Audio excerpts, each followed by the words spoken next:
to another episode of Behind the Burger. I'm Caroline Romo, the Executive Director of the New Mexico Beef Council, and I am here with Sarah Fitzgerald, who is the chairman of our New Mexico Beef Council and New Mexico rancher. So Sarah, will you, thanks for joining me, and will you introduce yourself and kind of what you guys do? Yeah.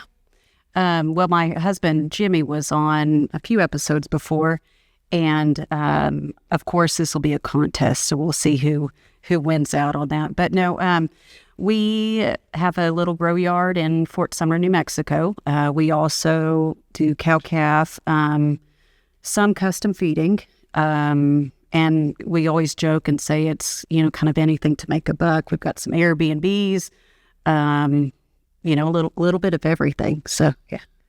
And you guys, tell me kind of about your background. You grew up in the area, right? I did. My husband's from Texas, and I don't hold that against him. But my family, actually, they immigrated from Italy in the first part of the, 1900s, that time frame. Worked in the coal mines in southern Colorado. There's a little town called Morley, not far from Trinidad. It was a company town, and they grew up there. They tried to go to Fort Sumner and ended up kind of going broke and went back to the coal mines and finally decided, this isn't the way that we want to raise our family. This isn't what I want my sons, to grow up in. And so they were like, okay, we're, they picked themselves up by their bootstraps and went for round 2 at Fort Sumner. And in one way or another, we've kind of been there, ever since then. So that's a long history in the small town, which makes for a lot of great memories and a lot of great connection to the community, right? Yes, very much so. We've feed store owners, farming, ranching, a little bit of everything, and just part of an overall community. Yeah, absolutely. I think. Can you tell us about Fort Sumner? Yeah. I know we've had these conversations a lot, but tell us about Fort Sumner. Right? And if you're a listener and you haven't been, it's a very charming community. It really is. It's one of the biggest counties in New Mexico, but I think there's maybe 1,400 people in the whole county, when Fort Sumner is the county seat and pretty much the only place with a school and that sort of thing. But if you like history, Wild West, Billy the Kid, Fort Sumner was kind of one of the big towns, with that Lincoln County Wars, which actually kind of tying it into cattle, they were different kind of factions were competing for the beef contracts for the forts in the area. And, it was big money going on. And so that's why Billy the Kid was kind of fighting on one side and the other. He was shot in Fort Sumner and buried there. And growing up, we could wash dishes and see his grave. So kind of a cool place, a lot of history, and ranching, beef production has always kind of been a part of that. Some sheep and then, farming too, but yeah. Absolutely. And I think with that history and the cows, isn't it part of the Goodnight Loving Trail too? Yeah. So the Goodnight Loving Trail was actually created to bring beef to Fort Sumner. Okay. Yeah. So if you're a Lonesome Dove fan, whenever he is finally succumbs to his injuries and is buried and then, brought back, he was truthfully was buried in Fort Sumner. So yeah, there's a lot of fun, historical things with kind of the Wild West and ranching that ties into Fort Sumner. So absolutely, I always try and tell people New Mexico truly is the Wild West. No, it is. Yeah, everything of the fun, stories, the lore, and then the history. A lot of it happened there. And then in our travels as the New Mexico Beef Council, I'm pretty sure we went to a producer meeting in Gladstone, which is also on the Goodnight Loving Trail. Yeah. And then I wanted to say La Posta and Mesilla was maybe on the Goodnight Loving Trail, right? It was a stagecoach stop. It was a stagecoach stop, yeah. Yeah, and now it's turned into a restaurant. So it's an important part of New Mexico's history. Yeah, definitely. Well, tell me about your operation a little bit more. You guys, you farm and you ranch. But yeah, tell me about your ranching.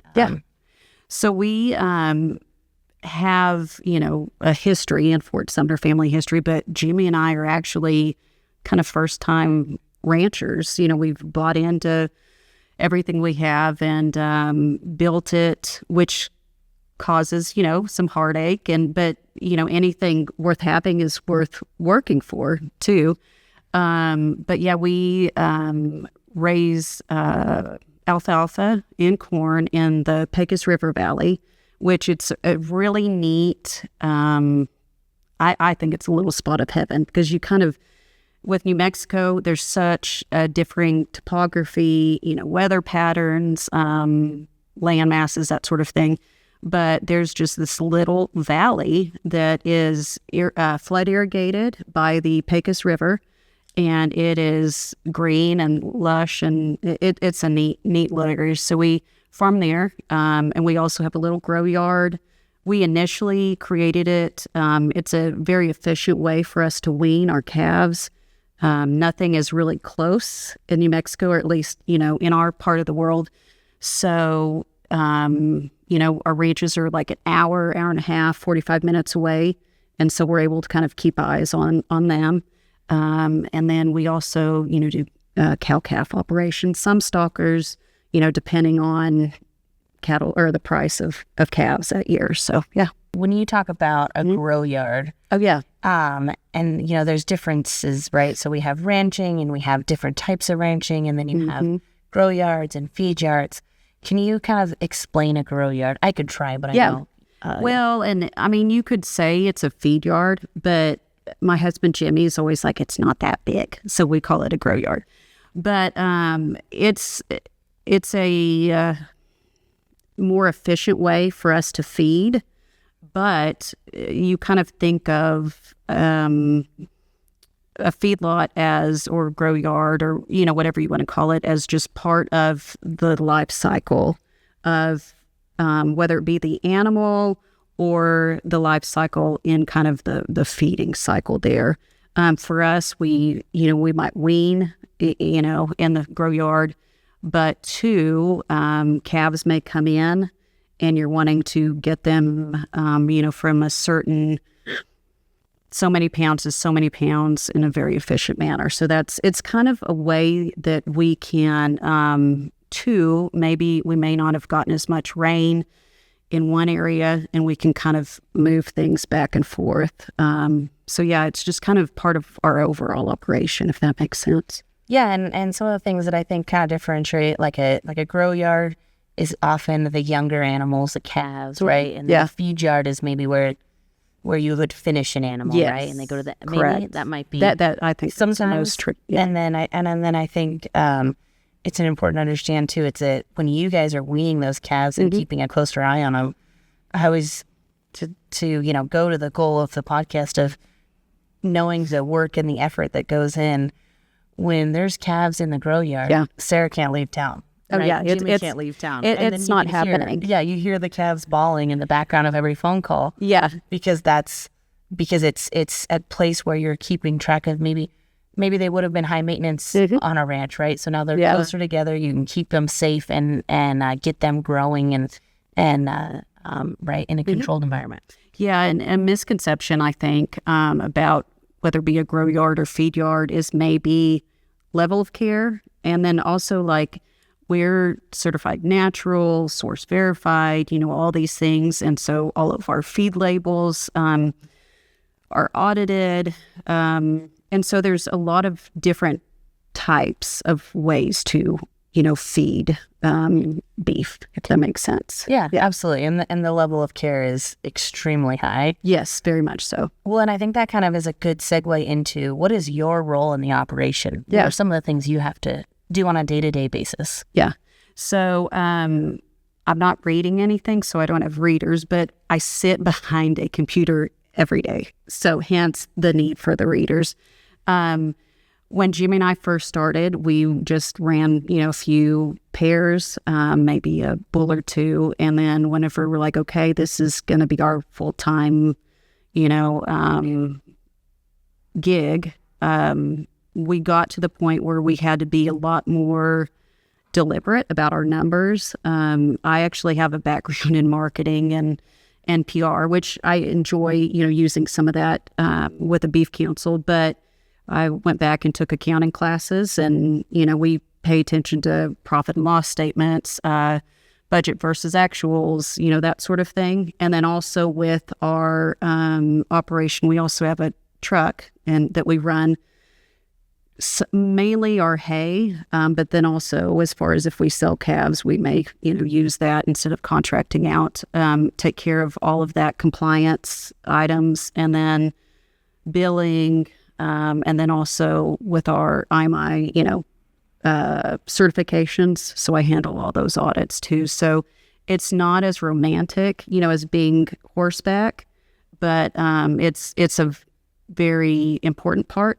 of our operation. And even Jimmy, he's outside more, but there's just a lot of pieces that you have to do that you may not want to do, but we just tell our kids, but you still have to do it. So yeah. Yeah, absolutely. I think it's really neat how you've even taught us. I work a job behind a computer. That's my full-time job, and you know more about accounting and stuff than I'll ever know. And I think it's just a interesting part of ranching that you are a rancher and you have to sit in an office all the time, right? Yeah. And that doesn't make you any less of a rancher. Some days it probably makes you more of a rancher because you've helped the business continue. But I always think that's interesting. And two, with ranching, I think another misconception is just how savvy ranchers are, how savvy beef producers are.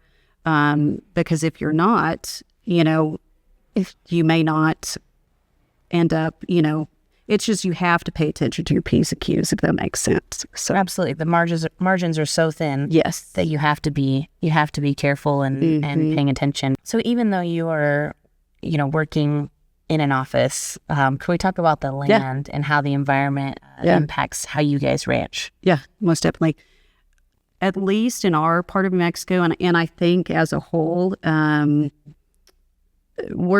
ranchers are stewards of the land anyway, but taking into account rainfall, maybe, I don't know what the right term was, topography, mountain ranges or hills, whatever, we have to be a lot more particular on how we utilize our land. We rotational graze, not necessarily, I don't know if prescribe's the right word, but we'll pay attention to, okay, we may need to rotate 2 weeks earlier here or there, but that's something that we definitely, take into account.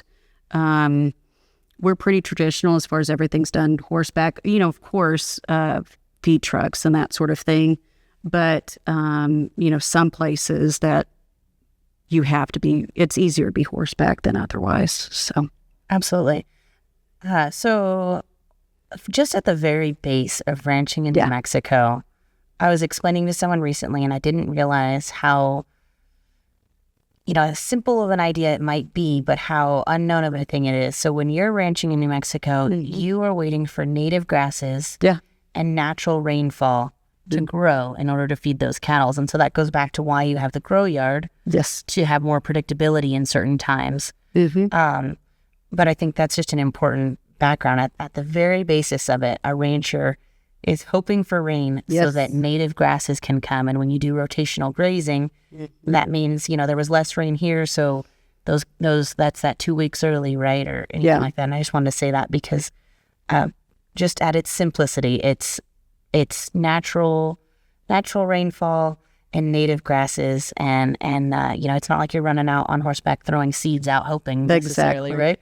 Yeah, it's hoping that you've cared for the land enough and rested the land enough for grass to come again the next year. Yeah, and to the sheer monster scale, but as far as stalking rates in New Mexico,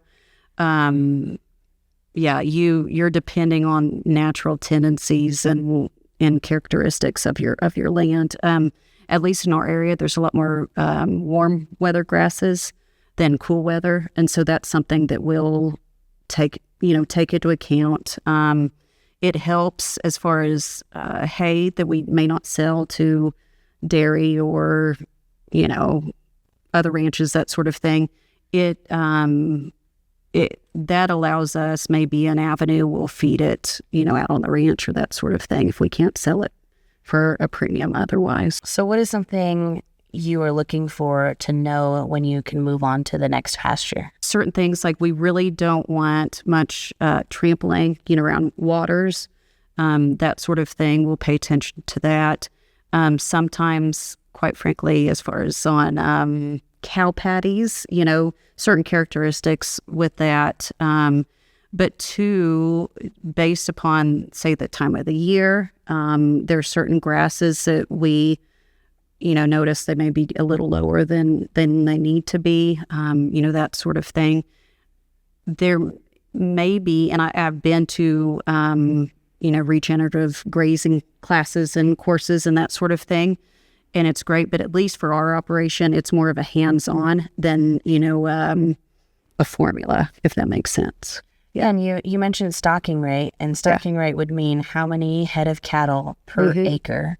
Yeah, or animal unit. Yeah, like as far as bull might be more than that, but yeah. Right. So in New Mexico, I think I heard Dr. Wenzel say recently that it was like 50 and upwards of 70 acres per animal unit in New Mexico. And exactly. Then where it's really dry, it might be 100 acres. And that's, the comparisons to, if you go in the Midwest, they might have, they almost have multiple animals in 1 acre, right? Because their grass is so lush and the humidity and the rain and all of that. So because New Mexico is so dry and arid and all the things that we are, that stocking rate. So you have to have, if you want to have 50 animals, which I'm not going to be able to do that math while we're on the podcast, I'm going to get embarrassed. But if you have one animal for 50 acres, so you have to buy 50 acres to have one animal. Yeah. Just imagine if you want to buy 50, right? Exactly. Or have the opportunity to. So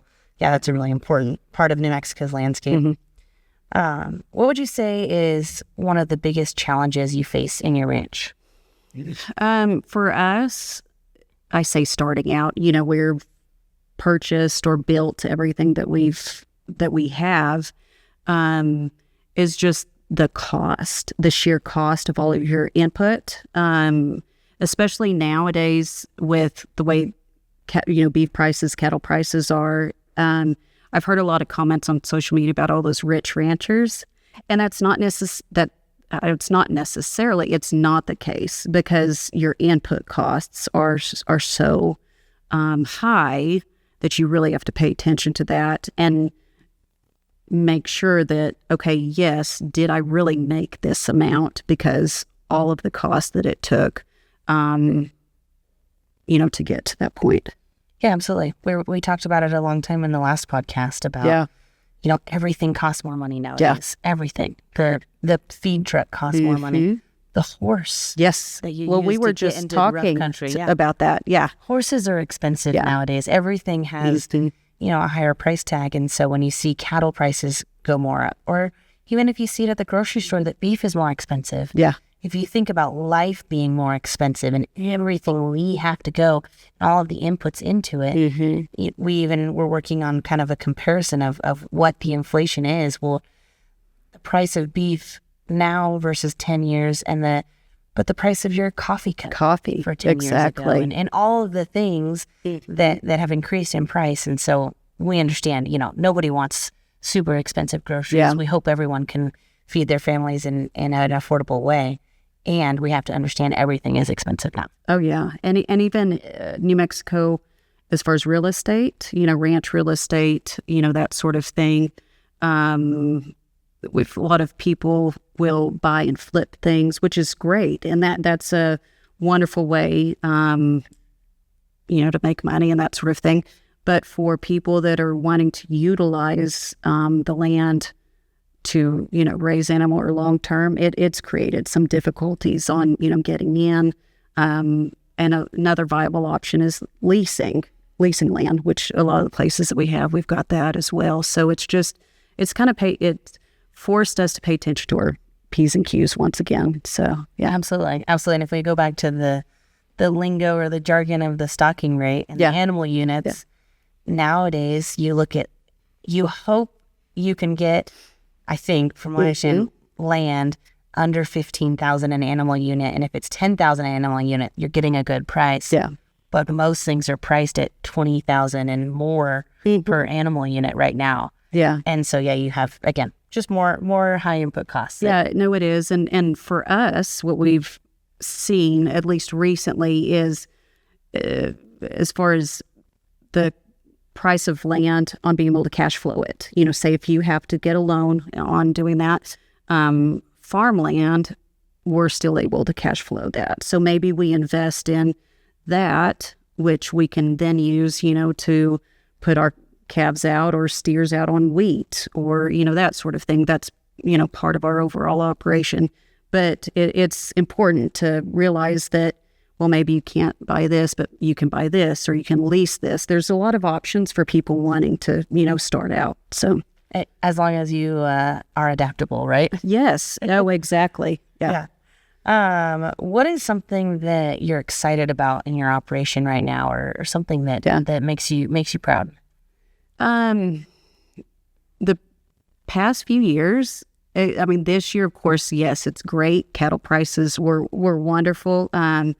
We forward contracted out, so we're able to, which means you essentially have a contract at a certain price, and so they will honor that, however many months out whenever you ship out your calves.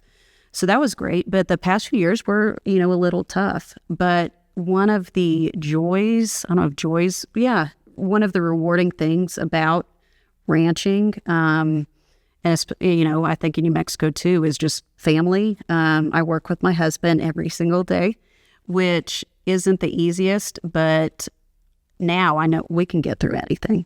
Truly. And it's, so I think it's that. We're looking forward to brighter days and our kids are getting older. They're able to help more. So I think one of the things I'm most excited about is just growth and including our little, cowboy and cowgirl that help out on the daily. So, yeah. That's definitely something to be proud of. Yeah. Yeah, absolutely. Yeah. What is the best piece of advice you've ever received? I'm trying to think. My dad was very particular about his books. And so I think that's probably it. I don't have like a great quote to say, but I think it's just paying attention to the bottom line, paying attention to your numbers. And two, some people may see things that Jimmy and I are doing and be like, what in the world are they doing? But it's a calculated risk. And so I think you can kind of step out and try some different things if the numbers work. So, I think just paying attention to your numbers, regardless of how big or little you might be, if the numbers work, then you're in it for the long term. Yeah. That's great advice, right? And obviously something that you learned well, right? Yeah. Because that's something you guys work on really hard. Can you give an example of how you care for your cattle to ensure their health and well-being? Maybe an example, something different than we've already talked about. Yeah. Well, we don't take vacations. Yeah. Everything rotates around, okay, we have this window between, calving and this window between, say, hay season and that. So, they're our priority. They eat before we do most of the time. Sometimes that's, later nights, that sort of thing, but they're our number one priority, as far as that goes. But also one of the things, as part of our, all natural program and, as far as that goes, is we pay attention to them. We know them as, I don't know, like the back of our hand as far as, paying attention to that. Well, and do you want to talk any more about some of the certifications you have, or? Yeah. So there's, I think you'll have a third party audit company or certification company. We use IMI. Our auditor is actually grew up on a ranch not far from us, so it's neat as far as she really knows what she's checking out. But there's different certifications that you can get. For us, it was a financial decision because you can get a little bit more of a premium, on that as far as price per pound. But we've got all natural, which basically means that there's the food that we feed them has to meet certain, certifications, that sort of thing. And then also they will receive, vaccinations. But anytime, say, that they were sick, of course, I'm a mom. When my child is sick, I give it medicine, of course, why would I not do that? Right. But when you do that, it'll kick it out to a more traditional route. And so what we do is we'll usually contract out calves that are, I say traditional or, more traditional, and then we'll have our all natural for that. One thing that's pretty interesting is source verified. So, it's an EID tag for people that don't know, kind of almost like a barcode reader. And so essentially what that does is it guarantees that kind of where it's been from point A to point B for that. So, well, and the EID, I think it stands for just electronic identification, right? Yeah. And those are now mandatory nationwide, but you were doing that prior? Prior, yeah. As far as just it for us, like I said, it was a financial decision on that. But yeah, I think we've been doing it about, this may be our 4th year, I think. Yeah. And they just recently implemented it that if an animal moves across state lines, they have to have that so that they can know where they came from. And that's, I think, an attempt to understand when outbreaks happen, when disease happens, things like that, right? For that. But I'm not as familiar with that. We'd have to ask the livestock board and cattle growers more about that if we go too far into it. What is your favorite part of your job? No 2 days are ever the same. I think for us, we're married to our operation, but it allows us some flexibility. There's always something new to learn. We're always, I would love to say that we don't talk shop at night, but we do. So we kind of, sleep, eat, and breathe all of that. So, yeah. Is there anything else that you would want someone, especially if it was a consumer, all they know is they get their beef at the grocery store? What do you hope they learn about ranching or hope they know about the beef industry? Yeah, I don't know. I'm almost thinking that, is it in the U.S. like 95% of the operations are family owned? Yeah, or maybe even higher. Yeah. Yeah, and so and actually the as far as size of herds, that sort of thing is a lot smaller than what people think. So whenever you're choosing to purchase, beef, there's a story, behind it, and a family that has benefited from it. At least in our operation, there's a little boy and little girl that learned some life lessons in raising and raising your beef. So and two, I want people to know that it's safe. Yes, we do retain, some beefs to process ourselves, but especially when I don't have time to defrost something or don't want to mess with it, I buy my beef the same place that y'all would, and I feed it to my family. So yeah, there's just a lot of options out there, but to the story behind it, I think is important to know, and that's one of the reasons I appreciate you with the podcast is behind the burger. Okay, this is a story behind what you eat, what you consume, And I think it makes people a little more educated in their food choices. Yeah. Yeah, absolutely. And if you're, curious for the story, or we just hope you're curious for the story, here we are. Yeah. We won't, at least we are putting it out there. Yeah. Well, why do you do what you do? What makes you keep going? I think, Jimmy, and I'm going to say the exact same thing, it's family. We're providing a future for my son and my daughter. And I would hope that they both want to come back home, which is, essentially I came back home. But at the very least, there's life lessons that they learn on the daily that we're providing for them. And it's a blessing to be able to, some days I may not say it, but it's a blessing to work with my husband.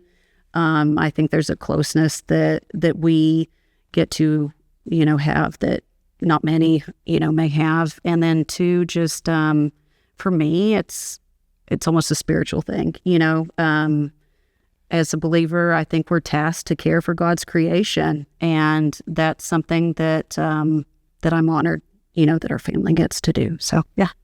What a wonderful answer, and what a impactful statement.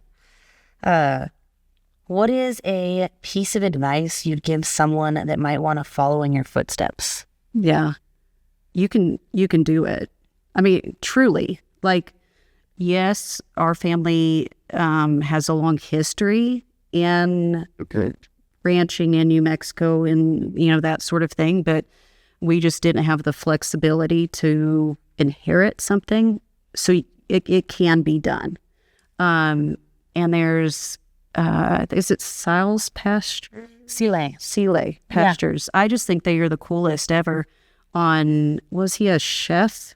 Yeah, he was a chef, and I think trained all over the world, and then he's a chef in Hollywood. Yeah, and you can do it. I truly think that if your goal is to have some part in the beef production in New Mexico, that it is possible. I think Beef Council is, we've got the directory and education as far as sponsoring educational aspects. And then two, there's a lot of other organizations in New Mexico and two, just quite frankly, people are willing to help. I think that's one of the things that I appreciate about the ranching community in New Mexico is whether it's in your local community, as far as someone's, willing to, at the drop of a hat, help. Maybe you've got issues with calving, or you need, test something, or I don't know, a fire, and you've got to move things, really fast. But it's everyone's willing to help. So just don't be afraid to ask for help too. So yeah. Absolutely. I think you and Jimmy, I think Sile Pastures, and I think there's a lot of other great examples of folks that have decided they wanted to ranch, and now they've done it, right? Yes. And they're doing it and building and growing. So I think that's really neat and really special that as we go through this podcast or task of talking to ranchers, we now have learned about so many of them. And two, there's a place for everyone. As far as your place may not be specifically on the production side of it, raising cow-calf or having a grow yard or having a feed yard. It's been really interesting. Through the Beef Council, we've been able to assist, whether it be a meat science, which is so interesting, all of the things that they can do with that aspect. So it's, you can find your place, I guess, in the production cycle or science aspect of it. Oh, absolutely. Yeah. I try, and when we talk to high schoolers and college kids, a lot of times I think the conversation with an 18-year-old is the same. It's I don't know what I'm going to do, or what can I do? And I always try and explain, especially in the beef industry, the possibilities are endless. We have a registered dietitian on staff. We have a marketing expert on staff. We have, and then we work with food scientists and meat cutters, and we have accountants and all of these things that if you want to be involved in the beef industry, come one, come all. We've got jobs. We even have nutritionists for our cattle. Right. So whether it be making up a specific ration or mineral pack, or on, say bulk feed on the ranch side, it's a calculated decision, if that makes sense. And there's specialists that will definitely, assist you with that. So absolutely. And if you're a college kid or even a high school kid and there's an agriculture class at your school, I wholeheartedly say sign up.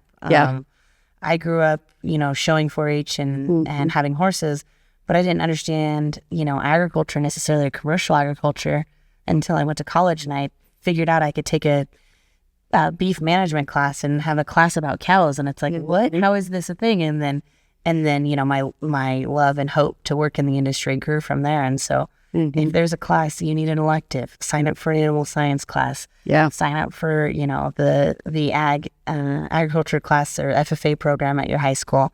If you have any interest, and just in at least if it stops at that class, you have a bit of information about where your food comes from. Exactly. Yeah. I think with anything, as far as being educated isn't a bad thing, Never. Yeah. And make your decision as far as whether it be what you eat, what you decide to be when you grow up. I still, I'm not sure what my decision is, but at least you're educated and then you proceed accordingly. So, yeah. Yep. Always good to get more information. I like to say this is my favorite question and last question. What is your current, I kind of edited it a little bit, what is your current favorite way to eat beef or favorite recipe? Yeah.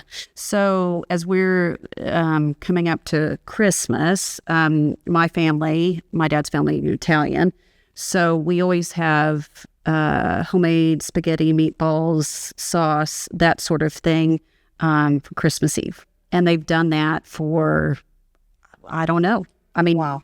100 years, whatever. And so that's special. Yes, I love making homemade meatballs. And I think with beef or with preparing it, whether you choose to serve it, just a family meal or you're having a party or something, there's something sacred about sharing a meal together. And for us, at least beef's, usually on the plate too. So, yeah. Absolutely. There is definitely something special in how you can connect over a meal. And I always feel special when you have beef. It's high quality. Yes. You know that you brought your guests the best thing, and then I'm also paid to do that. So yeah, exactly. Well, I appreciate your time. Yeah. Thank you for joining the podcast. Thank you for always being willing to tell your story. Yeah. And lastly, thank you for what you do to help feed the world. Yeah. No, it's our pleasure. And I think Jimmy said it, but truly, I think, he's on Facebook. I am, or LinkedIn or all of that. But ask questions. We're open book. We may not know everything, but we sure know who to ask or happy to help. So, yeah. Thank you for that. Yeah. Awesome. Well, thank you again. Yeah, thank you. Behind the Burger is a podcast produced by the New Mexico Beef Council with the goal of telling the stories of the cattlemen and cattlewomen of the New Mexico beef industry. Thank you for joining us for today's episode. If you would like more information, please visit nmbeef.com. Whether it be a burger, a steak, or another beef dish, we hope you are enjoying beef at your next meal.